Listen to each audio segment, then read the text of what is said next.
Laura Gibbs was brutally murdered by her 14-year-old great-grandson when he stabbed her repeatedly with a samurai sword. Gavin Prince now sits behind bars, charged as an adult in that horrific slaying. But we're asking the tough question, could that bloodshed have been avoided if the system had not ignored the family's repeated cries for help? Tonight, a second victim who narrowly survived that attack is speaking out for the first time only to CBS Atlanta News about how Georgia's mental health system failed her family.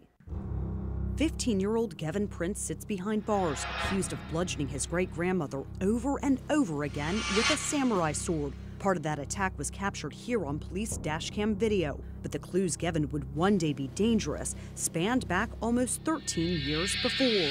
When he was in about 18 months, 2 years old, we had been kicked out of every daycare center in the county. This is the first time Laura Prince has spoken to anyone on camera to tell us Gavin's story. It was just getting worse and worse as he hit puberty. He started getting worse and more argumentative and combative. Prince describes her grandson as a carefree kid 1 minute, but in a second he'd swirl into a violent rage. It's like somebody I didn't know. He changed physically, just became almost evil. The whole face changed. I knew then I might as well go ahead and start calling 911. Officers were called to the home at least 3 documented times before. Prior to this, as I said, one of our investigators took him into custody, had him evaluated. They would always take him to the psychiatric ward in chains on his ankles, around his waist, you know. And 9 times out of 10, they sent him home. Saying they couldn't find a bed for him or they don't have room for him. And I said, so you're going to send him home back, you know, back home without doing anything, because now he's back together. Sweet, laughing, making jokes. But sweet Gavin didn't last long. He killed her. He just killed her. On August 15, 2011, just a few weeks after Gavin was released from a short stint at his 3rd psychiatric hospital, deputies were called in one last time. He's across the street. He's some kid. I have no idea. And who did he stab? I guess his grandmother. He's going back for her. Please, I don't know what to do. Stabbed his grandmother? Yes, I don't know what to do. He got on my back and took me by the back of the head and my chin and started twisting my head. And I was yelling, Gavin, get off of me. You're hurting me. And you know, you don't want to hurt me. Yeah, I do. I want to break your neck. And from there on, it was just chaos. The catalyst for the attack was Prince told Gavin he couldn't play a video game. He crashes open the door and knocks me out. And he stood on my throat. And I literally saw fading. That's when Gavin grabbed a decorative samurai sword and started attacking. He started hacking at me. And I kept yelling for Mother to go to her room. I held it up like this because he was going at me. And then he goes like this, and he stabs me down here. Gavin then turned the sword on his great-grandmother. I passed out on the bathroom floor. I thought I was bleeding to death. There was blood everywhere. And I don't know what happened. Next thing I know, the police were there. When deputies arrived, we found Gavin with a sword. He was on the porch. He ran outside toward the victim that was in the yard and actually stabbed her with the sword. They sent a K-9 up to try to take the sword out and or get his attention. It could do either one, because once he started concentrating on the K-9, then we were able to get in a position to deploy the taser. Gavin has been charged and indicted as an adult. He's facing life without parole for a crime he doesn't even remember. Gavin, they're going to put in a mental institution under lock and key until he is declared competent to stand trial. And then it could be 40 years, 50 years, and then he's got to serve the rest of his life. Gavin's still in jail.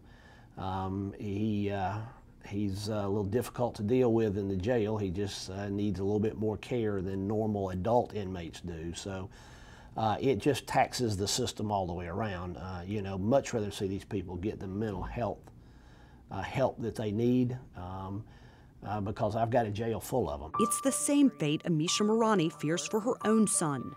He received over 30 to 40 days out of school suspension, 30 days in school suspension. He ended up ultimately coming into possession of a stolen gun and flashing it on 3 children. Her 13-year-old has been kicked out of school after school and also started acting out when he was just a few years old. Would you say he was out of control? That's exactly what, he's been out of control. When he threw the chair, he was out of control. So I've begged, I've called the police. The police will tell me I will go to jail if I put this unruly child out of my house. And even though he's been in and out of the juvenile system, his crimes were never ruled serious enough for him to get the inpatient help she's pleaded for. My son pulled a gun on 3 people. That wasn't severe enough of a crime for him to be really taken seriously and put into an intense therapeutic environment. I think it's a good question, and that question's been out there. You know, are we failing our kids? I think we can all do a better job of engaging the parents in helping us solve these problems. I think there have been times where the systems have failed. I've seen it. Georgia's new commissioner for the Department of Behavioral Health, Frank Berry, sat down with us to answer our tough questions after being on the job just 3 days. I feel strongly that one of the biggest gaps in our system is true service coordination. You're either in crisis or you're getting some outpatient care.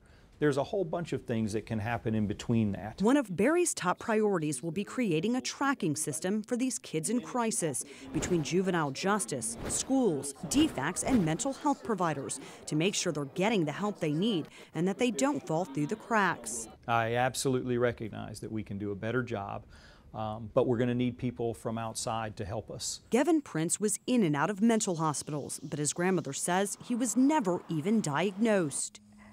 I kept hoping maybe they would, you know, do some good, but it was a babysitting service is all it was. Berry is committed to finding out how the system failed Gavin and parents who feel abandoned by the state. I think maybe one of the best things to do is go back and meet with that family and find out at what point, you know, if they'd be willing, at what point did you feel like the system broke down? We need to do a better job of listening to parents and learning from them of where did the system break down in your mind?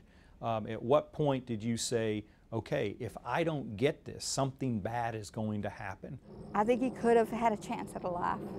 But Gavin's chance is now gone. He'll never have a date.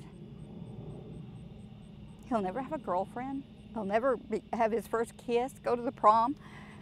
He'll never finish high school.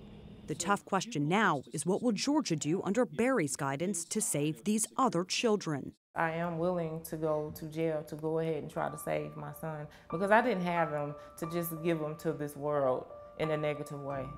That's not why I'm even fighting for this. I'm fighting for him. I'm fighting for all of these children. I don't want him to spend the rest of his life in a box. And I'm afraid that's what they're going to do. They're going to put him somewhere, lock the door, and he'll get nothing.